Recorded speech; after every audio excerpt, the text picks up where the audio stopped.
Hello, friends.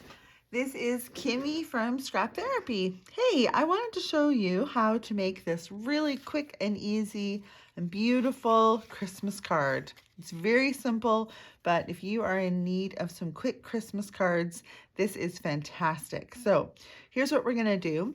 I'm gonna put that there so you can still see it. I have my mini Misty and I've placed my cardstock I placed my stamp in there, and I'm going to I like to just keep a piece of paper towel in the bottom just to hold it in place and hold it in place with the magnets, but I like just a little bit of paper towel so that I don't get ink on the bottom of my mini Misty. Okay, so I'm just going to make sure that this is lined up and that this is going to fit nicely onto my piece of cardstock. Now for this cardstock, I cut it a little bit thinner than I normally do. It is 3 3/4, just over 3 3/4. And I'm going to trim it after I stamp it, but I wanted to show you that I like to have the cardstock just a little bit bigger, and then I stamp it, and then I can trim off the excess. Okay, so I'm going to take my clear Versamark ink and I'm going to load that up. Now, when you're inking something, you don't need to take your ink pad and slam it down onto the stamp. You just want to tap it and move it around firmly, gently, but not overdoing it. Okay, and then I'm going to press that closed. Make sure I get in the middle. Okay, lift that up. So now my clear ink is on there, and I'm going to emboss it with white embossing powder.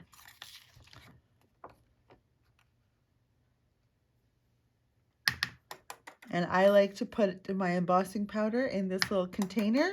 It just makes embossing and cleanup so much faster. Okay, so now I'm going to heat set that.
Okay, so that is good and set.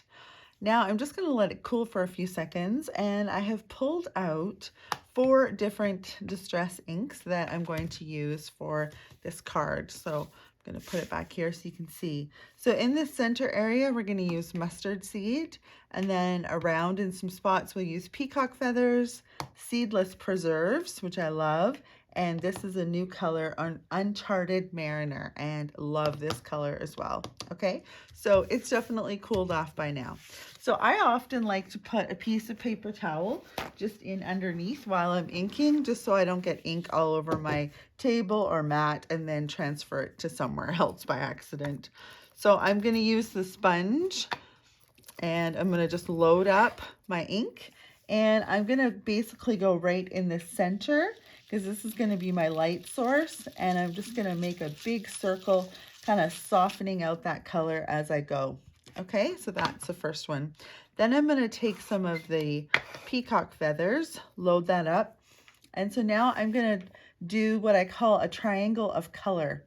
So I'm going to come up here, I'm going to start on my edge, and I'm going in a swirly circular motion as I come in with that ink, just really softly.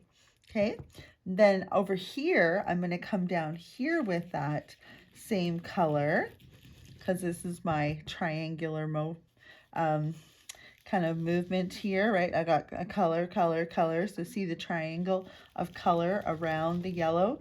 And I'm coming in, I got to get rid of that little circle spot that I had there by accident. And come in and I'm overlapping on the yellow just a little bit. Now the seedless preserves is my favorite in this card.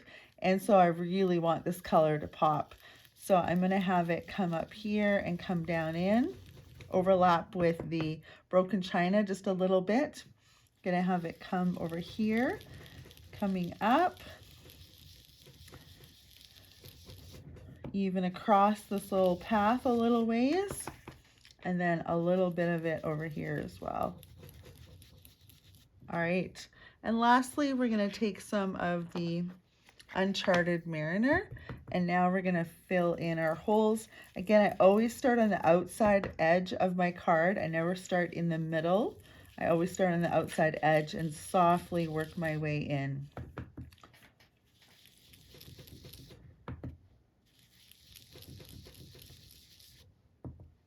And with oxides, the reason I love using oxides is that they blend so beautifully.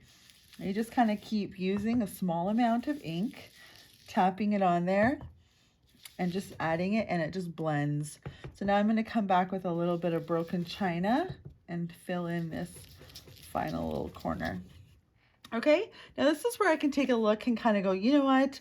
I feel like I lost some of the seedless preserves and I want to darken that up in a few places, or maybe you're like, that Uncharted Mariner just didn't go bold enough, and so you want to add a little bit more of that in there. Okay. Okay, I think it looks pretty great. Now I'm going to take my paper towel, fold it in half, and now I'm going to just buff that white embossing powder and see how it's revealing the white embossed area. Again, all of that place where there was ink, it just will buff right off with a paper towel. Okay, and then it just pops back up that white, the white birch trees from my stamp. Okay, I am loving that. Now the next thing I'm going to do is I'm just going to use a little bit of craft paint, and I'm going to put just a tiny bit onto a little piece of matte, and it's just cheapo dollar store paint. Just need a tiny little bit. Okay, and then I need a brush, sorry, and a little bit of water. Okay, so I'm just going to dip that in there, get a little bit of water on my brush, mix it into my paint. Okay, so now I've got a piece of cardstock that I just tore the top of it, and I'm going to lay it on here. And what I'm going to try and do, and you can actually see it even clearer on this sample, but these trees here are the edge of a pathway, and these trees here are the edge of a pathway. And so I want to try and create that little pathway. So I'm going to put my cardstock along there, take my white brush, start on the cardstock, and then come off with it. Come off the cardstock and onto the color so that I get that edge. Can kind of come up a little bit. I'm wanting to make it look really soft. Woo, doesn't that look fantastic? Okay, and now continuing on with my little pathway, right? So I've got a nice crisp edge, and then I've continued on with my pathway. I think I need a little bit more white paint. A little bit more water. Oops, not that much water. Okay, I'm going to move the cardstock into some different places. Again, I'm starting on the cardstock, and then I'm coming up with the brush. Move the cardstock along. Got a little bit too much water on there. Move that along. Okay, so now as I'm doing this kind of snowy technique, I can go with as much or as little snow as I want. If I wanted to, I could leave it just like that. But I do like it looking quite snowy. So what I like to do is dip now into the more concentrated area and add a little bit of a depth by adding just a bit of the concentrated white in there. Okay, so I'm softening out this pathway here.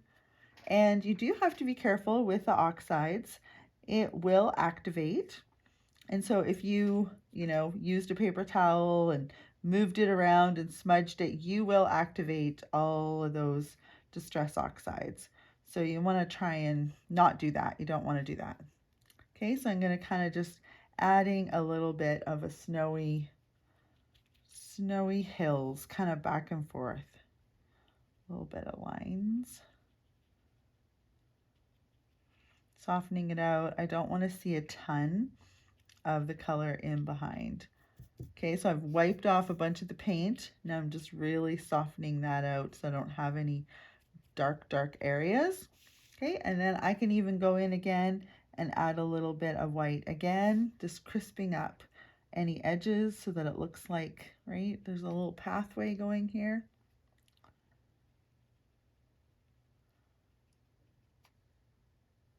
Little edge coming along here. See how it's kind of dries and then you move it along, and just adding that little bit of extra white on there just gives it so much depth, right? It just makes it look like there's like really like rolling kind of hills going on here. Okay, so isn't that lovely? All right, I'm gonna take and set that aside, and I have one that's already done and dry. Set that aside. And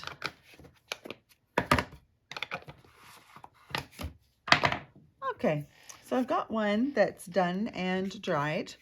And so now I want to stamp the sentiment into the bottom. So I'm going to take out my penny black stamp, which is so pretty. And I'm going to add the foam pad now because I'm using a thin penny black stamp. Okay, so I'm going to put that here like so into the corner and use my magnets to hold it down.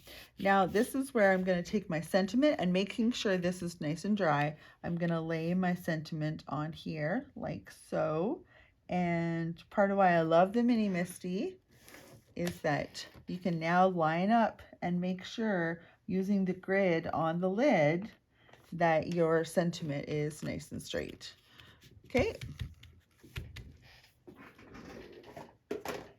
This time I'm going to use clear embossing powder and VersaFine black onyx ink.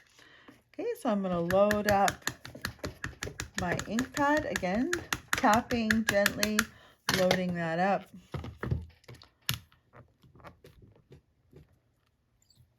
Okay, and I'm going to put clear embossing powder on there and heat set that.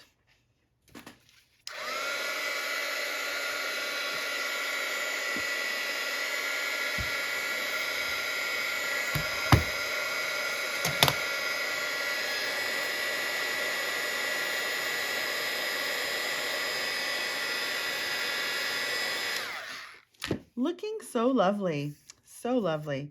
All right, so I've added a few foam squares to the back, but not where I had stamped, just so that it wasn't all bumpy. But I'm going to just finish that off with a few foam squares. Now what I've got for a card base is just a 11-inch card this way, right, and then folded at 5.5 inches, and then it is 4 1/4 wide. Now I like the gray kind of matting in behind, so I cut the gray the same width as the card, which was 4 1/4, and then I did a punch border on both sides. And this is an old oh, I think it was Stamping Up. Maybe it wasn't. Maybe it was just EK Success, but it's an old border punch that I've had forever. Then I have trimmed the card down so that it'll sit on there nicely and give me a pretty gray border on both sides. I'm just gonna line that up and place that on. Okay, and then to finish off my card, I'm going to add just a few little deer. And this is from a Tim Holtz die that came out, and it has 3 little deer and also some cute snowflake background. It's a really great little die set, actually. Okay, and then this guy is going to kind of come off the page, kind of over here on this side. Okay, and there you go. Just like that. In a few minutes, you can have a beautiful, beautiful Christmas card. Thanks so much for watching.